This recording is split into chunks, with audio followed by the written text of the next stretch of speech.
Students, our next topic is mirror formula.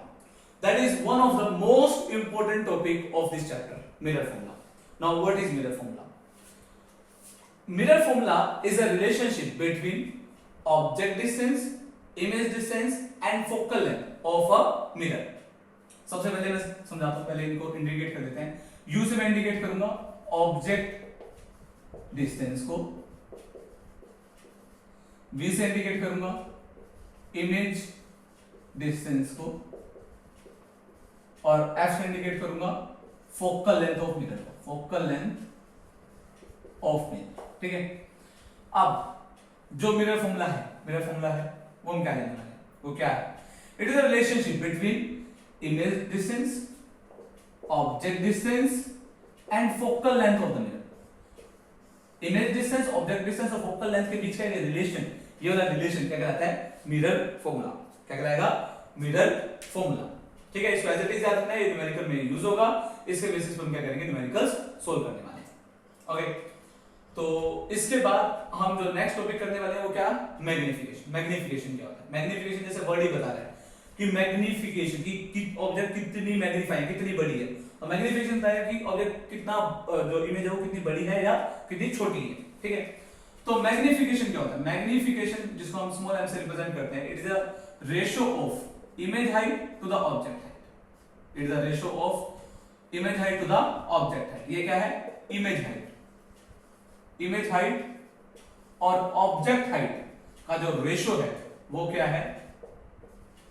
वो क्या है? वो मैग्निफिकेशन है. क्लियर? तो ऑफ कोर्स यहां पे ध्यान से देखना, अगर मैग्निफिकेशन इक्वल टू 1 हुआ तो जो इमेज हाइट होगी वो ऑब्जेक्ट हाइट के इक्वल होगी, यानी ऑब्जेक्ट और इमेज इक्वल साइज के होंगे. मैग्निफिकेशन का जो ये रेशियो है, ये अगर ग्रेटर देन 1 हुआ तो ऑफ कोर्स इमेज हाइट बड़ी होगी, यानी इमेज बड़ी होगी ऑब्जेक्ट से.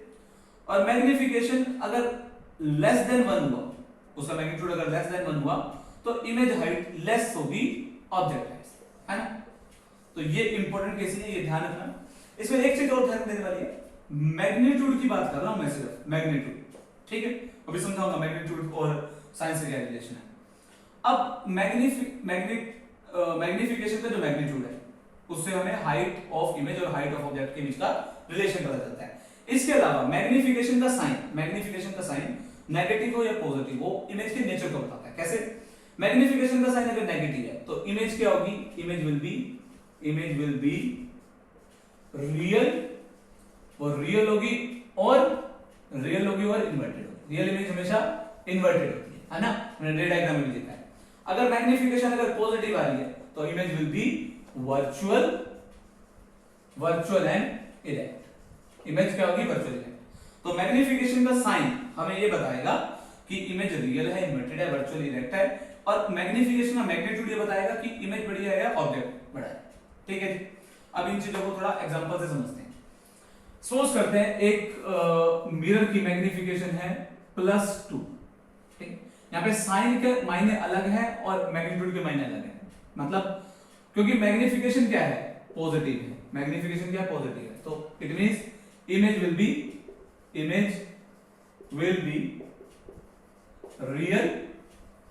Real and inverted. ठीक है. और मैग्निफिकेशन का मैग्नीट्यूड 2 है. तो इट मींस इमेज हाइट बड़ी है ऑब्जेक्ट से. और वो कितनी? मैग्निफिकेशन 2 है, इट मींस 2 टाइम्स है. मैग्निफिकेशन अगर 2 है तो इमेज हाइट 2 टाइम्स है ऑब्जेक्ट हाइट के. क्लियर और नॉट? तो मैग्निफिकेशन का मैग्नीट्यूड. अब देखना, अब एक और एग्जांपल से समझ के देखते हैं. मैग्निफिकेशन अगर -½ है, ठीक है, मैग्निफिकेशन अगर -½ है तो माइनस के मायने अलग है. मैग्निफिकेशन नेगेटिव है, इट मींस इमेज क्या है? Image is real and inverted. वो रियल इन्वर्टेड होगी. और मैग्निफिकेशन का मैग्नीट्यूड वो क्या है? लेस देन 1 है. वो क्या है? Less than 1. It means image height will be less than the object height. Clear हो ना? तो इट मींस कि माइनस के, यानी साइन के मायने अलग हैं और मैग्नीट्यूड के, इस वाली क्वांटिटी के मायने अलग है. दोनों अलग अलग चीजें बताती है. तो इसको बड़े ध्यान से करना, बड़े ध्यान से क्वेश्चनों में अप्लाई करना. तो इसके बाद जो मुझे नेक्स्ट चीज करवानी है वो है u v और f के साइन। u v और f के साइन देखो, जो v है इसका जो साइन है वो कॉनकेव मिरर और कॉन्वेक्स मिरर के केस पे डिपेंड करता है कि v आएगा पॉजिटिव आएगा या नेगेटिव आएगा।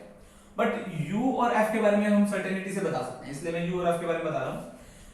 u जो होगा वो ऑलवेज नेगेटिव होगा, ऑलवेज नेगेटिव। ऑलवेज नेगेटिव क्यों होगा? हमने समझा था कि पोल से जो भी लेफ्ट के डिस्टेंस होंगे वो सारे नेगेटिव होंगे, और इमेज ऑब्जेक्ट को हमेशा हम क्या रख रहे हैं, लेफ्ट साइड रख रहे हैं, तो इसलिए u हमेशा क्या होगा, नेगेटिव होगा। जैसे अगर क्वेश्चन में कहा गया कि एक ऑब्जेक्ट है जो कि 10 सेंटीमीटर दूर रखा है मिरर से, तो हम u लेंगे -10 centimetre, because that will be left side of the mirror. Okay, तो u क्या होने वाला है, हमेशा नेगेटिव होने वाला है। u हमेशा ही नेगेटिव होगा क्योंकि ऑब्जेक्ट को हमेशा हम क्या रखेंगे, लेफ्ट साइड रखेंगे।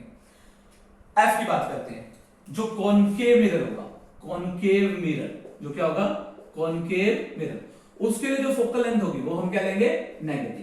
और जो कॉन्वेक्स मिरर होगा क्या होगा, कॉन्वेक्स मिरर, कॉन्वेक्स मिरर के लिए फोकल लेंथ जो होगी वो हमेशा क्या होगी, पॉजिटिव। ठीक है, ऐसा क्यों, ऐसा नहीं समझते क्यों? कॉनकेव मिरर का केस याद करो, उसमें जो फोकस था वो लेफ्ट साइड था, इसलिए फोकल लेंथ उसकी क्या होगी, नेगेटिव होगी। अगर कॉन्वेक्स मिरर की बात करें, कॉन्वेक्स मिरर की बात करें, उसका जो फोकस था वो राइट साइड था, इसलिए उसकी फोकल लेंथ क्या होगी, पॉजिटिव होगी। क्लियर? तो ये सारी बातें तुम्हें याद रखनी है। टू सोल्व द न्यूमेरिकल्स ये सारी बातें यूज होगी। देखना है कि किस कैसे हम इन चीजों को अप्लाई करेंगे और किस तरह से इसके न्यूमेरिकल्स सोल्व करेंगे। मिरर फॉर्मूला के न्यूमेरिकल्स बहुत इंपॉर्टेंट है, 99% चांस रहते हैं कि इसका एक न्यूमेरिकल एग्जाम में आएगा।